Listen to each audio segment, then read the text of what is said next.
For this project, I'm going to show you how to make Proto Putty. Proto Putty is a cool moldable dough that you can press into nearly any shape, but after 10 minutes it magically turns to rubber. Bouncy, stretchy rubber. All you need for this project is a box of food coloring, a tub of cornstarch, and a tube of 100% silicone. It's extremely important you get silicone number 1, and while you're here, double check your tube is marked 100% silicone just to be sure. Now to minimize the mess we're about to make, it's going to be helpful to have 2 disposable paper bowls on hand. Grab some of the food coloring and squirt a generous amount into one of the bowls, remembering that the more you use, the richer your Proto Putty color will become. The silicone caulking goes in next, so carefully squeeze a big blob of it directly into the food coloring until you feel like you've got enough. But keep in mind that silicone number 1 releases acetic acid vapors while curing and smells so strongly of vinegar that it'll make your nostrils sting. So you might want to think about mixing this up outside, or at least in a well-ventilated area. Use something like a popsicle stick to slowly fold the silicone and food coloring together, and make sure you don't mix it too quickly or it might splash out and stain your clothes. You'll be able to tell when the 2 components are combined because they blend nicely into a solid and uniform color. Now it's important to note that as soon as the food coloring is mixed, the clock is ticking, and we've only got about 10 minutes of work time before this all starts hardening up.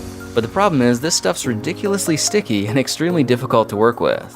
But if you drop the blob into a big bowl of cornstarch, then generously coat the outside with powder, the silicone becomes a lot easier to deal with because the powder prevents it from sticking to anything. Now if you don't want to turn your hands different colors or end up with super sticky fingers, now is the time to put on a pair of disposable gloves. Of course, gloves are optional for anyone feeling adventurous, but you may regret not using them, just saying. Flatten the silicone blob down into the cornstarch, then flip it over a few times, kneading it into different shapes and repeating the process about 10 to 15 times. This will help tame the sticky nature of the mess and make it a lot more manageable to work with. Now if any part of the silicone starts feeling sticky again, just coat it with more cornstarch and repeat the process until it loses all of its tackiness. After around 2 minutes of kneading the cornstarch in, the color of your silicone putty should brighten back up and start feeling a lot like Play-Doh. When it's thoroughly mixed to the point where it doesn't stick to your hands anymore, the Proto Putty is finished and ready for immediate use. You can mold it, squish it, or press it into whatever shape you want. Just remember, you've only got 5 to 10 minutes of work time before it turns to rubber, so whatever you're doing, make sure you do it quickly. I tried making impressions of some stackable plastic bricks, and you can see that after only 15 minutes, the rubber is already so stiff we can pull it out of the mold. Popping the bricks out, you can see they left a perfect impression in the putty and created a fun little mold that looks remarkably similar to the kind I made in a previous video. The final product is extremely stretchy, very rubbery, and amazingly durable as well.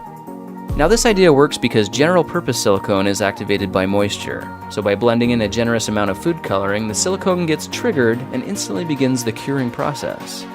Just for fun, I squished up a ball of leftover putty and watched it harden into an interesting ergonomic stress ball made just for me. And perhaps this would be a quick and easy way to make a custom pair of rubber handle grips as well. Now if you want to have even more fun with your Proto Putty, try mixing a batch with neon food coloring instead.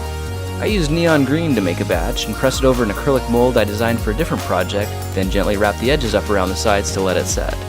20 minutes later, you can see the rubber is cured and we've got ourselves a cool little mold for making custom bars of soap. I formed another chunk into a hook shape and pressed it onto my wall to make an improvised key hook for hanging car keys. I made a clip for my workbench to prevent power cables from pulling out of place, and I even tried wrapping some around a fork to make an ergonomic handle grip that fits the shape of my hand perfectly. Now I was curious to see what the Proto Putty would do if we didn't use any cornstarch at all, so I whipped up another big batch and slopped it straight into the mold. Surprisingly, it still only took about 20 minutes to completely set up into a version even stretchier and perhaps even more durable and resilient than it was before. The problem is that without cornstarch, it's difficult to work with and really hard to remove air bubbles trapped at the bottom. Now check this out, if you want to fuse 2 of your rubber creations together, all you need is a dab of fresh Proto Putty to bind them. Press the pieces together, let the putty cure, and just like that, the 2 have become one. Proto Putty is a fun rubber that's surprisingly bouncy, which means you can make rubber toys, roll your own bouncy balls, or make just about anything else you can think of. I tried rolling a piece of yellow putty into a loop and turned it into a custom silicone wristband, then pressed another piece into a taco shape, which made a custom rubber base for watching movies on my smartphone. This quick and dirty pinch pot is great for storing paper clips at the office, and I even tried making a screw-on lid for mason jars, which is easy to use and surprisingly watertight as well. Proto Putty is fairly stretchy in general, but the thicker you make it, the more durable it's going to be. It works great for impression casting, like making half molds of little glass bottles, but if you're tempted to use it for making custom candy molds, you might want to reconsider. Construction silicone can be harmful if swallowed and can cause serious side effects if it gets inside your body. So rather than using it to make candy molds, it's probably better just to make toys, crayons, or little rubber erasers instead.